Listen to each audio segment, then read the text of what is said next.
Hello students, आज आपण शिकणार आहोत non homogeneous linear differential equation. आता general form of this equation is a naught nth order derivative of y with respect to x plus a1 n minus 1th order derivative of y with respect to x plus in the same manner a n minus 1 first order derivative of y with respect to x plus a n y is equal to qx. आता या differential इक्वेशनला आपण nth order differential equation का म्हणतो? कारण इथे higher order derivative आहे nth order. आपण लिहिलेलं आहे a naught is non zero. A naught जर झिरो नसेल तर नॅचरली या डिफरन्शियल इक्वेशनचे हायर ऑर्डर आहे n and that's why this equation is called as higher nth order differential equation. Differential equation का म्हणतो आहोत आपण याला? कारण इथे डेरिव्हेटिव्ह आहेत, म्हणजेच डिफरन्शियल कोइफिशियंट आहेत वेगवेगळ्या ऑर्डरचे. nth order, n minus 1th order, हे सगळे डिफरन्शियल कोइफिशियंट्स आहेत आणि म्हणून याला आपण डिफरन्शियल इक्वेशन म्हणतो. राईट. नॉन होमोजिनियस का म्हणतो? कारण राईट हँड साइडला QX आहे. या राईट हँड साइडला जर तुमच्याकडे 0 असेल तर तुम्ही याला म्हणता होमोजिनियस लिनियर डिफरन्शियल इक्वेशन. पण इथे फंक्शन ऑफ x असल्यामुळे आपण याला म्हणतो non homogeneous linear differential equation. प्रत्येक डेरिव्हेटिव्हच्या पुढे ए नॉट आहे, a1 आहे, a2 आहे, म्हणजे कॉन्स्टंट्स आहेत कोइफिशियंट इथे आणि that's why it is called as with constant कोइफिशियंट्स. आता याला सॉल्व्ह करण्यासाठी आपण आधी सिम्प्लिफाईड फॉर्म मध्ये याला रिप्रेझेंट करणार आहोत. त्यासाठी डिफरन्शियल ऑपरेटर ddx आपण डिनोट करणार आहोत by capital D. So this differential equation becomes a naught d raised to ny plus a1 capital D raised to n minus 1y in the same manner plus an minus 1 single dy plus any is equal to qx. शेवटी काय केलंय मी? y common काढून टाकला इथे, बरोबर आहे. y common काढल्यानंतर काय मिळालं मला?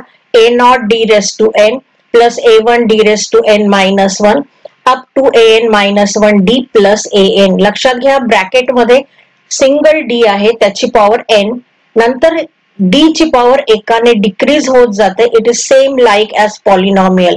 आपण पॉलिनॉमियल लिहितो बघा, x cube minus 3x square plus 2x plus 5.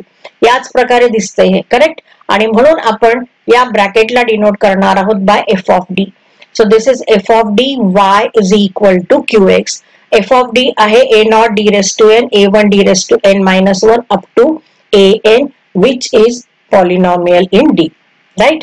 आता या इक्वेशनला F of D Y equal to QX ला मी इक्वेशन 1 म्हणून डिनोट केलंय. आता आपल्याला हे इक्वेशन सॉल्व्ह करायचे, म्हणजेच याचं जनरल सोल्युशन फाइंड आउट करायचे. याचं जनरल सोल्युशन फाइंड आउट करायचं असेल तर ते दोन पार्ट्स मध्ये करावं लागतं. First part is called as complementary function and second part is called as particular integral. Complementary function CF किंवा YC ने डिनोट केला जातो आणि पर्टिक्युलर इंटिग्रल PI किंवा YP ने डिनोट केला जातो. आता सगळ्यात आधी कॉम्प्लिमेंटरी फंक्शन. हे कॉम्प्लिमेंटरी फंक्शन कसं फाइंड आउट करायचे? हेच इक्वेशन 1 घ्यायचंय आणि या इक्वेशन 1 मध्ये QX च्या ठिकाणी 0 सबस्टिट्यूट करायचंय, बरोबर आहे. QX च्या ऐवजी 0 सबस्टिट्यूट केला तर आपल्याला काय मिळणार आहे? F of D Y equal to 0. हे एक होमोजिनियस डिफरन्शियल इक्वेशन मिळालं तुम्हाला आणि याचं जे काही सोल्युशन असेल त्या सोल्युशनला आपण म्हणतो कॉम्प्लिमेंटरी फंक्शन. मग आता हे सोल्युशन कसं फाइंड आउट करायचं? हे सोल्युशन फाइंड आउट करण्यासाठी सगळ्यात आधी आपण हे जे ऑक्झिलरी इक्वेशन आहे म्हणजे F of D Y equal to 0 घेतो. What is our F of D?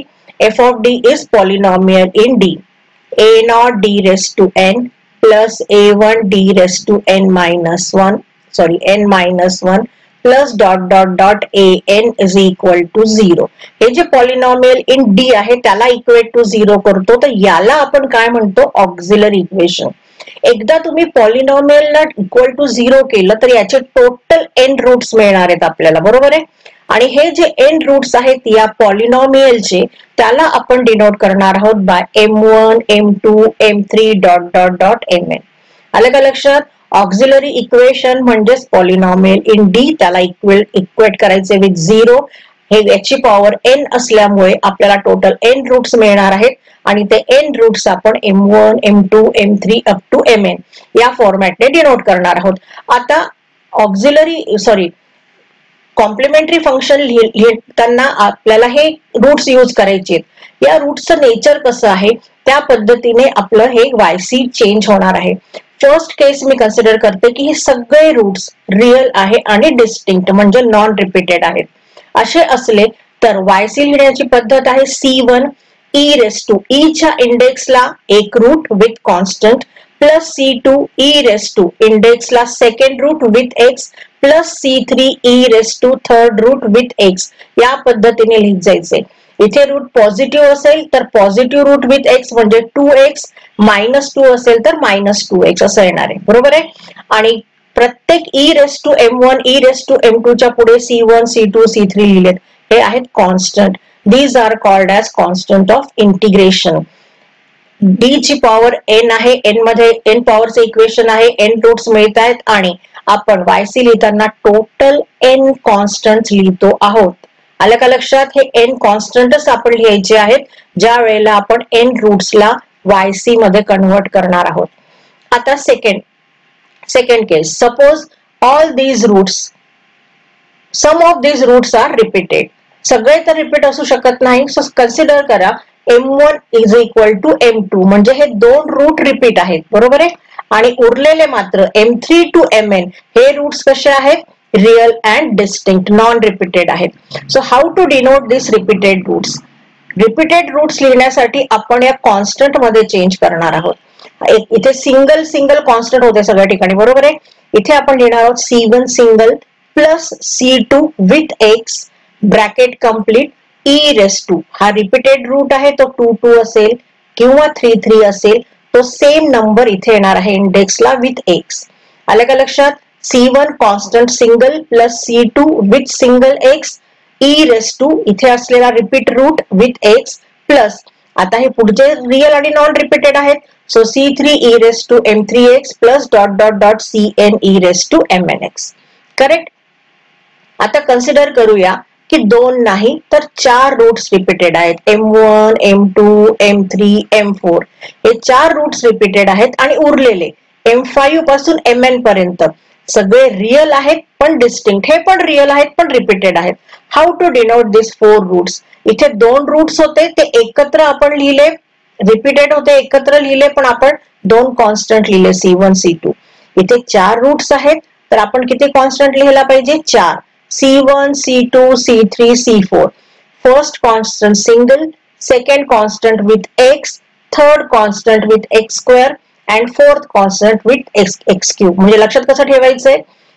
आधी सिंगल लिहायचंय C1 आणि मग x लिहायचंय. x ची पॉवर इन्क्रीज होत जाणार आहे आणि फक्त या कॉन्स्टंट कडे लक्ष द्यायचंय. तुमचे 4 कॉन्स्टंट संपले की मग तुमचा हा ब्रॅकेट क्लोज करायचा आहे.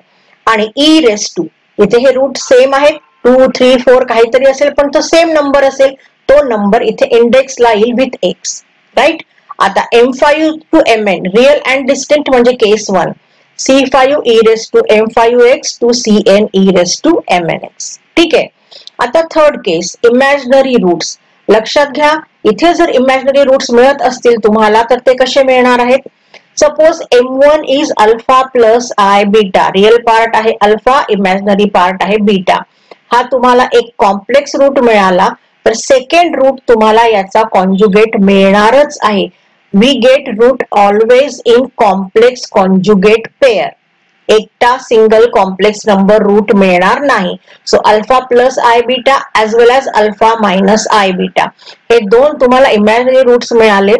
2 जरी मिळाले असतील तरी ते सेम नाही, ते डिफरंट आहेत. And all other means from m3 to mn these are real and distinct roots. म्हणजे या रूट्सला कसं रिप्रेझेंट करणार आहोत? ऍज केस 1. आता लक्षात घ्यायचंय की इमॅजिनरी रूट्सला आपण कसं रिप्रेझेंट करणार आहोत YC मध्ये.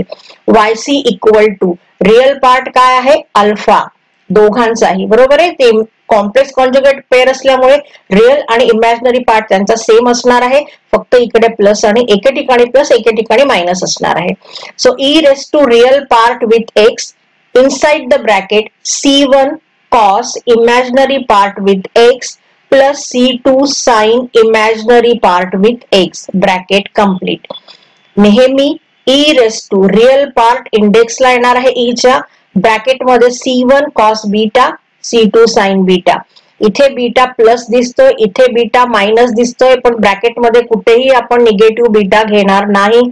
इथे आय दिसतोय, पुष्कळ विद्यार्थी ही चूक करतात. आय म्हणजे इथे इमॅजिनरी युनिट आहे, हे आय, हा आय आपण इथे कुठेही यूज करत नाही. ठीक आहे. प्लस M3 म्हणजे C3 e raised to M3x dot dot dot up to Cn e raised to Mnx. ठीक आहे. आता आपण कन्सिडर करूया की आपल्याकडे इमॅजिनरी रूट्स तर आहेत, पण ते सिंगल सिंगल नाही तर रिपीटेड आहेत. रिपीटेड म्हणजे अल्फा प्लस आय बीटा, इथे एकच रूट होता, इथे अल्फा प्लस आय बीटा हाच रूट आपल्याला 2 टाइम्स मिळालेला आहे, आणि त्याचा conjugate pair alpha minus I beta हा सुद्धा 2 टाइम्स मिळालाय.